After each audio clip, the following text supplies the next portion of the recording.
আসসালামু আলাইকুম রহমতুল্লাহি ওয়াবারাকাতু। শুভেচ্ছা সবাইকে, আশা করছি ভালো আছেন।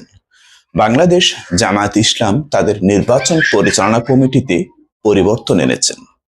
এই কমিটিতে আছে মৌলানা আব্দুল হালিম, এটিএম মাসুমের মতো বিজ্ঞ এবং রাজনৈতিক প্রজ্ঞাসম্পন্ন ব্যক্তি।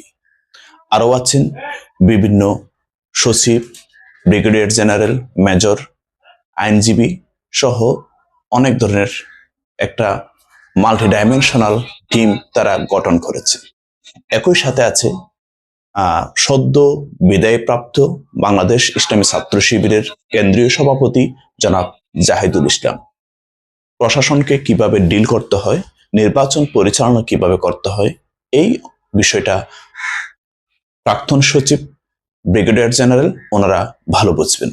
গোয়েন্দা বিভাগকে কিভাবে কন্ট্রোল করতে হয়, গোয়েন্দা বিভাগের অপতৎপরতা কিভাবে নিয়ন্ত্রণ করতে হয়, এটা যারা ব্রিগেডিয়ার জেনারেল বাংলাদেশ জামায়াত ইসলামের নির্বাচন পরিচালনা কমিটিতে এসেছেন তারা ভালো ডিল করতে পারবেন বলে আশা করছি। এই নির্বাচন পরিচালনা কমিটি বাংলাদেশের ইতিহাসের অভূতপূর্ব পরিবর্তন এনেছে।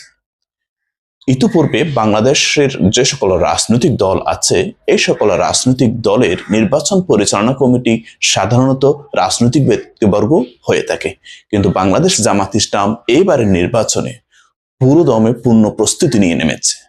তারা প্রশাসনের লোক দিয়ে প্রশাসনের লোকদেরকে ডিল করতে চায়।